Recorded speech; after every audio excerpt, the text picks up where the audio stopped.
Dead in the Waters, or not Dead in the Waters, but Bedford Dead. Spare Me. That was gonna be like an encore, right? Yeah, if we a little extra time, then yeah, we'll. Spare time? Oh, I get it. well No, done. that was an obvious one. Airborne. Yep. Airborne was the original band with the two members that was John and Rich. And they got Mike involved in it, and they got all you guys involved in it. Yep. We used to go down there. What was that place downriver? That you guys, Club 442 or something like that? I just went to Penalty Box to see them play one night, and I wanted to come to their practice where, what's his face? Not Rich, John. Yeah, we were practicing. And, That's what you guys used to do, Nickelback. well, he goes back even further than that, because the band, Jesse and me were playing, and he's like, I got the singer coming in. Jesse got everybody to play with them, you know what I mean? Yeah. And Jay comes in with this dude with Camaro, crutches and shit. So then I broke off from that, and then Jay went, you know, to Airborne, Dead, shit. Long line of there's a big family tree going on. Rich, we do what's that? 10 years of the song, Stranglehold. I didn't play in that song, so you know how Rich did like a 15-minute version of that. Yeah. That's the last song of the second set. I go home, do like 4 to 6. Come back and make it by third set. And be Brett's the GOAT. You sit there, lock yourself in a bathroom and do the whole time? Not for a year, about 8 months. 8 months? You practice guitar until about 6 in the morning. Donnie, what's your secret of being such a great guitar player? Organic bullshit. Organic. Is that how Dimebag did it? No. LA Diet? Is that what it is? Like, I know what's going on. Well, dude, honestly, that whatever happened back then never happened. This would be here. Oh, I know. How long have you been sober? 10 years now? Yeah.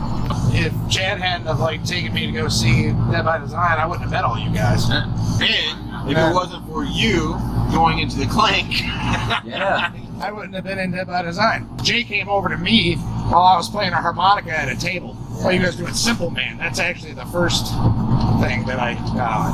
Alright. And then you guys invited me up and you found out I could play guitar, and then sometimes you or Rich would let me.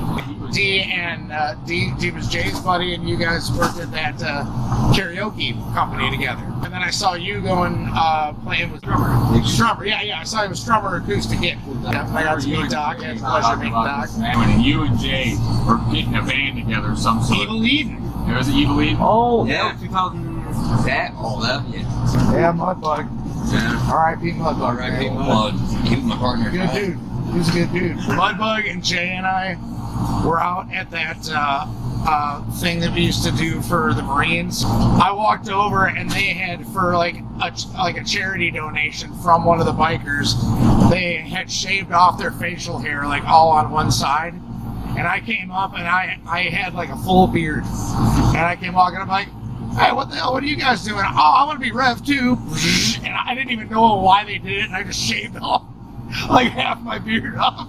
Yeah. But then the next day, we went to a gas station, and I had forgotten that I had done that. So the person that's like checking me out of the counter is looking at me like, oh, she's looking at me all goofy, and then Jay starts laughing at me, and I'm like, oh, and I looked at him, and I'm like, oh yeah. We got the local psych hospital on the phone. You got in when we were still no, I think he came in right around the same time as you, actually. I was the last Kyle.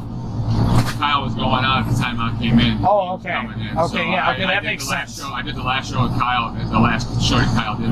Okay, all right, that makes sense. I feel like he got. show was Nina Strauss. Yeah. We met you at Cave Radio, didn't we? Yeah. He did her. I think that's the first time I actually met you because you came along with Vicarian, I believe. Yes. And then you said, hey, can I try this drum kit out? And then we were like, oh, wow. I remember that. All of this back history, where she came from, where all everybody came from. Why did Creeping Chaos start? Well, I'll tell you why it started was because Mike and I, in Dead by Design, we kept having like scheduling issues and stuff. I don't want to turn down some of these gigs. You know what? Let's get a band together so that maybe like if they can't do it, we'll do it. We knew this guy Kyle Michalajczyk from a couple other like gigs that we had done a while back. This Wiz like kind of introduced us, and then he was gonna play bass and talked with him. We were hanging out watching you, right? Yeah, you and Doc. So we were like, all right, let's get this thing going. Then he was also playing in a bunch of different bands, and we just foresaw that it was going to be a lot of scheduling issues, and I'll just leave it at that. I went and I talked to Derek about, like, man, now we got to find a bass player, and he was like, you want me to play a bass? I just could fill in for a little while, and that little while has been 10 years and counting. He really started getting good at the bass, and it was more than just like doing fill-in stuff. More or less a guitar player, right? Right, and he played kind of like a guitar player, so it was, I thought, beneficial. Mike got in a little trouble, actually, and really over something stupid too. He was trying to help somebody else out, and just good. he got the guy acted up and got him in trouble, and Mike got tied up in problems for a while, and I was like, can't have this going on while we're trying to get things started. So we had like some really good, cool shows booked.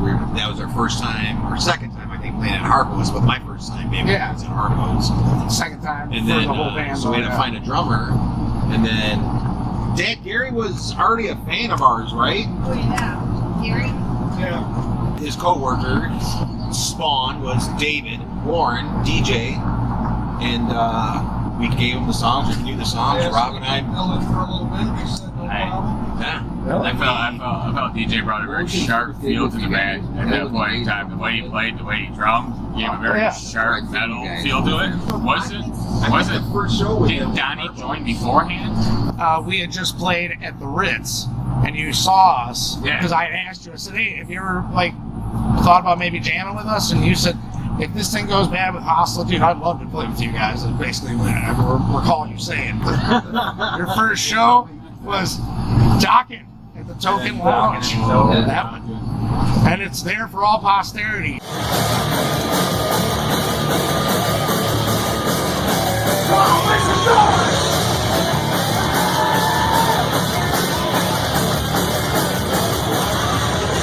One of my favorite things, though, I gotta bring this up, is that if you go and look at one of our like biggest shows ever, at Pine Knob, probably our biggest show ever, right there in like the third row or something like that. Oh, yeah. Guess who's there?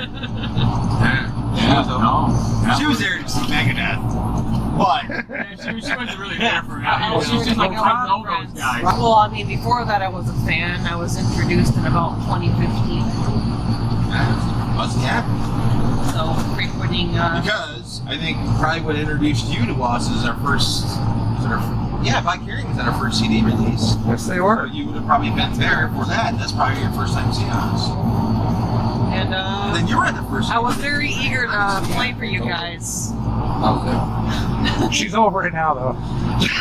Even though Dave brought like that sharp tone to it, that feel, and when you guys did the second album, I felt like you guys already had the second album preheat a lot. Like you put it out there pretty quick. But when you did this third album, it seemed like you guys really were involved. Like everybody here at this table seemed like they were really involved with this. And that's why I was kind of getting at with the first album, where Rob really had the ideas and everything else, and him and Mike kind of hashed out about Kyle into it. But you guys were all part of this album. When was the third album? Right now, Driving mass around.